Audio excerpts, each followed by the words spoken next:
Ia voalohany dia misaotra anareo mpanao gazety zay tonga mandray feo amin'ny fiantsonana nataon'ny OMC. Nisy vaovao-lieny hitatsika tany amin'ny Aina Amanjery mahakasika ny tsy fahitana vehivavy anankiray voalohany, ireo anankiroa fa araka ny teneniny tany amin'ny vidéony paritaka iny tsy mijery fotsiny ny fitondram-panjakana, tsy mijery fotsiny an'izay zava-nitranga zay ny OMC eto Antsirana, fa nivory nandray andraikitra ary anao fikarohana lalina dia izay asa natao zay zany tiana zarena androany. Zay natao niantsona anareo. Ny natao voalohany dia reto nampiantso an'ilay mpanao gazety nanely amin'ilay vaovao sady nanontany azy no nanadiady fanampim-baovao avy any aminy momba n'ilay zavatra niresahana.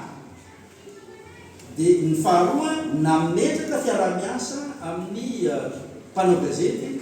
amina tranga toy ireny mba hisiany fifanankalozam-baovao aloha ahafahana mitrangaka ilay vaovao izay holazena amin'ny Aina Amanjery. Rehefa vita zay dia niroso avy hatrany tamin'ny fanadiadiana sy fikarohana an'ilay olona voatonotolona tao anatin'ny fanambarana nataon'ilay zazavavy iny tamin'ilay vidéo, dia tamin'ny alina andro sy nitsahatra ny asa nataon'ireo mpitandro filaminana dia nahitambokany zany aminy. Dia le olona nitononony tao anatin'ny vidéo naparitaka io hoe nitondra azy ary nakazy tamin'ny fiara, nitondra azy tany amin'ny toerana zay nitondrana azy, efa samy tamin'ny any. Ary mbola mitohy ny fanadiadiana ny mahakasika an'izay. Ny filazany fa hoe nisy zazavavy anankiroa ny fahitany tao tamin'ny trano zay nitondrana azy hatreto dia ilana fiara-miasa amintsika mpanao gazety sy amin'ireo ray aman-dreny na fianakaviana akaiky n'ireo zaza voalaza reo ny izara ny vaovao mba anao déclaration aty ampitany filaminana ny amin'ny hoe zanakay ranona na zanakay ranona io tsy hita io manampy amin'ny ampitany filaminana mikaroka ny misy azy ireo, indrindra koa manambotra n'ireo olona izay mahavanondoza sahala amin'izany. Ny olana kely tsy dia mpitandro filaminana mantsy zao mahatonga amin'ny teny an'izany dia zany mikaroka fe mikaroka fotsiny satria tsy azo amevanina ilay vaovao mieny, fa sahirana dia sahirana kosa na ny identification ny fahamantara izy ireo zazavavy roa hafa izay lazaina fa niaraka voatazona tany tamin'ilay zazavavy namoaka vidéo iny, ny anara, ny fiaviany, ny ray aman-dreny tsisy mipoitra manao déclaration. Anka manasarotra le fikarohana. Tena nisy tokoa ve ireo zazavavy anankiroa reo mbola any, mbola tena anatin'ny fanadiadiantsika zao, ary mitazona mpitandro filaminana izy resahako toe hikaroka azy ireo mba ho azo velona sy hikaroka ny olona izay nahavanondoza. Ny zavatra manaraka azo tenenina koa dia reny hoe ny fiara-miasa amin'ny mpanao gazety dia efa napetraka tsara zay tamin'ny fivorenany arahana amany,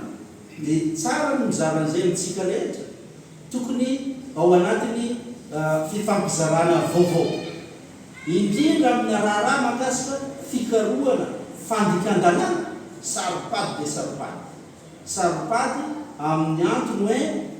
raha tsy voamarina tsara ilay zavatra resahana dia mety miteraka psikôzy na fisavorovoriany sainy vahoaka. Ary indrindra mety miteraka tsy fantokisan'ny olona ny fanjakana mihitsy, tsy fantokisan'ny olona ny tompony araiky, nefa araka ny hitanareo sy nambaranareo mbenombeny dia manao tsy ho zavatra ny tompony araikitra tia toerana amin'ny fampandrina fanemana an'ity Antsiranana-Dalia amizao. Raha tsy ilaza afa-tsy miezaka zay ataontsika talohany 26 nandritra ny 26 mitomana ka ny androany miezaka manokana atao amin'ny ady amin'ireny zaza groupena zaza antsoina hoe forosy reny, ary efa betsaka ny vokatra azo amin'izany. Misy amin'izy reny izay nanao elo dia voatery nampidirina ponja, misy amin'izy reny izay zaza everina fa hoe en danger satria mirenireny matory amin'ny lalana amin'ny andro alina tany amin'ny 12 sasany alina amin'ny ray maraina rehefa mandeha ny patrouille, satria tena ko ampaprocureur de la république niaraka tamin'ny tany filaminana tamin'ny patrouille zay natao dia nandraisana fepetra natao any amin'ny service direction de population nanaovana enquête sociale. Hitanareo amin'izany fa misy ezaka goavana atao ho fampandrina fahalemana ka miantso anareo mpanao gazety mba hifandray tsara atsika amin'ny fizarana vaovao, indrindra raha mahakasika fandikana lalàna ka ilana fikarohana amin'le antsoina hoe fikarohana fandikan-dalàna zany, satria saropady ny information momba anazy reny. Tsara maria fa misy zaza vitsivitsy tamin'ny volana mai zao, volana juillet, nisy zaza vitsivitsy nanaovany ray aman-dreny ny déclaration tany amin'ny service ny polisy milaza fa tsy hitany zany. Rehefa natao ny fikarohana n'ireo zaza reo dia zaza tao anatin'ny fety variana tany amin'ny namany, zaza vehivavy entre 15 à 16 ans eo niazon'izy ireo, variana tamin'ny namany, variana tany amin'ny sipany, dia nikarohana tamin'ny alalan'ireo namany akaiky nantsona telefona aiza ranona, dia hita fa tany amin'ny namany izy ireo, ary efa niverina nody any amin'ny ray aman-dreniny avokoa. Dia misy zaza ray zany zao efa hita tamin'ny mois de mai, nisy zaza fito nandritra ny mois de juin, nisy zaza roa tamin'ity volana juillet ty, efa niverina amin'ny ray aman-dreniny daholo reo. Tsy zaza natao hoe kidnapping araka an'ilay nivoizina, fa zaza variana tany amin'ny namany nandritra ny fety dia natory tany amin'ny sipany, dia avy eo verina nody amin'ny ray aman-dreniny ny maraina. Fa noho hoe miayany ray aman-dreniny amin'ny tsy nateo azy ray andro ndroano dia nampilaza taty amin'ny service ny polisy, ary efa hita daholo reo zaza reo efa niverina salama tsara any amin'ny ray aman-dreniny. Mahakasika an'ireto ilay vidéo niparitaka le vehivavy milaza fa izy zay moa zany le filazana vehivavy efa ampitaony reo fa tsy anisan'le hoe 15 ans 16 ans resahana teo, fa vehivavy efa ampitaona ary vehivavy efa mananjanaka, manambady, manana olotiny, dia maneo tena zany ny tiana tenenina amin'izay. Fa amin'ny maha hoe victime na fitazomana tany amin'olona tany elaela zareo, dia misavorivory ny saim-bahoaka, dia izay ny antony hanazavana hoe mandraindraikitra feno ny fitondram-panjakana, ary ireto mpitandro filaminana reto tsy maniandro, tsy mandry alina manao ny fikarohana any ireo olona nahavanondoza ny aty amin'ny fitsarana moa dia manome toky atsika, ary rehefa vita io enquête io zay arahany maso akaiky ka alefa ny déferment ho an'izay nahavanondoza ao anatin'izay mbola ifampiarana amin'ireo lehibe isan'ambaratonga, fa avy atrany dia ampasahina ny lazako aminareo fa everinay ho anefa makany tsy afahy, everinay andraisana fepetra dia ho anefa makany tsy afahy, tsy maintsy iarahana midinitra amin'ny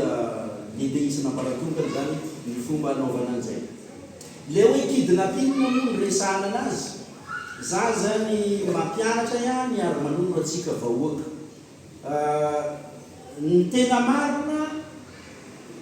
fitazomana kely na séquestration des personnes zay zany ny nisy atreto fa tsy le hoe kidnapping au sens propre et technique du terme. Ino moa le kidnapping alainao le olona tazominao ankerina dia mitaky rançon anao amin'ny alalan'ny téléphone na ohatr'izany. Hatreto aloha tsy nisy fitakiana rançon fa ny zavatra misy dia hoe voatazona tany le vehivavy araka n'ilay témoignage nataony tamin'ny vidéo dia manadiady an'izay zany ny tany filaminana hatreto ary tsy misy filazana hoe mitaky rançon taminy ireo olona mitazona azy ireo fa fitazomana tsy ara-dalàna na séquestration illicite des personnes zany ny tena zavatra nitranga sy nisy atreto. Tsy manamaivana ny zavatra nisy akory ny fitandronan'ny filaminana sy ny tora fanjakana fa tena manadiady à fond ary tena miezaka ny hitatitra foana eto amintsika sy amin'ny vahoaka mba ahafahana mirassuren'ny vahoaka hoe mandray andraikitra ny fitondram-panjakana ary hitanareo fa hivoaka tsy hoela ny tena vokatry farany amin'ny fanadihadiana zay. Eo indrindra le fanadihadiana resako hoe atao fanadihadiana lamina le fanadihadiana ary nandray fanapahan-kevitra izahay rehefa nivory teo anivony misy fa iarahan'ny polisy sy ny gendarme manao ilay fanadihadiana dia marina tokoa fa nilazan'izay izy tamin'ny vidéo dia anisan'ny zavatra adiadiana lalina zany zay zavatra nresahany zay mahatonga zay miteny hoe tsy amevanina ireo zavatra rehetra tenenin'ny olona manoloana an'ilay trano ka rehefa tonga ny famarana fanadihadiana hita fa misy tokoa izay firaisana tsy kombakombana andraikitra raisiny nisy mpitandro filaminana na nisy dokotera zay dia tsy metsy ampiarana ny lalàna manandrify azy koa izy ireo ary tsy voaloany zany natao. Misy resaka momba ny maro finaritra tsy mamofo tamary misy resaka momba ny ambanja makasika ny olona maty tany dia hoe gendarme vitsivitsy no nanao azy efa misy andraikitra ndraisina daholo zany. Misy gendarme efa gadraina tamin'ny tranga tany maro finaritra, misy fangatahana alalana anenjika n'ireo olona tao ambanja natao tany amin'ny ministère-ny gendarmerie nivaly tamin'ny zoma zay fangatahana zay. Androany miala aveto atsika manao an'ity fandaharana ity mandefa ny fanenjena momba an'izany tena dia hitanareo miandalana eo fa efa miroso amin'ny famaizana an'ireo zay iopefy ao anatin'ny asa fitandrona filaminana ny tompony andraikitra ary sorana nareo tompony andraikitra sy nambaratongany miara-misalany amin'izany ka raha miresaka nareo hoe miteny io vidéo io madamo io tamin'ny vidéo fa misy gendarme dia misy dokotera tsy maintsy andraisana fepetra izy ireo rehefa voamarina ao anatin'ny fanadihadiana fa tena nandray andraikitra tamin'izany. Raha vao nahita ny horonan-tsara iny izahay mpitandro filaminana dia nandray fepetra nidina nanantona niny ramatoa iny nieno sy nakambavany azy taoriny fakanambavany azy dia tsy nitsaha nanao fikarohana mba hitadiavana ny toerana lay trano zay voalazany fa hoe nitazomana ankeriny amin'izy ireo ary tsy mitsahatra andro manala ihany koa mikaroka reo ataontsika hoe olon-dratsy zay na tanteraka niny ataontsika hoe fakanankerina voalazan'iny notivetiny moa zany fikarohana zany maliala dia ilay rangahy zay lazainy fa nitondra azy tamin'ny fiara ary nitazona azy tao an-trano no voasambotra nay mpitandro filaminana ary ao anatin'ny fanadihadiana na dia zany anefany araka ny voalazany tamin'ny fanazavany dia mbola misy olo-lafa misy namana io rangahy io ary mbola misy vehivavy anankiroa hafa niaraka voatazona tao ka mangataka fiara-miasa amintsika vahoaka mpiarabelona zay manam-baovao mba nome vaovao anay mba ahafahantsika misambotra ny olon-dratsy ary ahafahantsika mamerina ny filaminana sy fandriampahalemana eto an-tampon-tanàna ny Antsirana.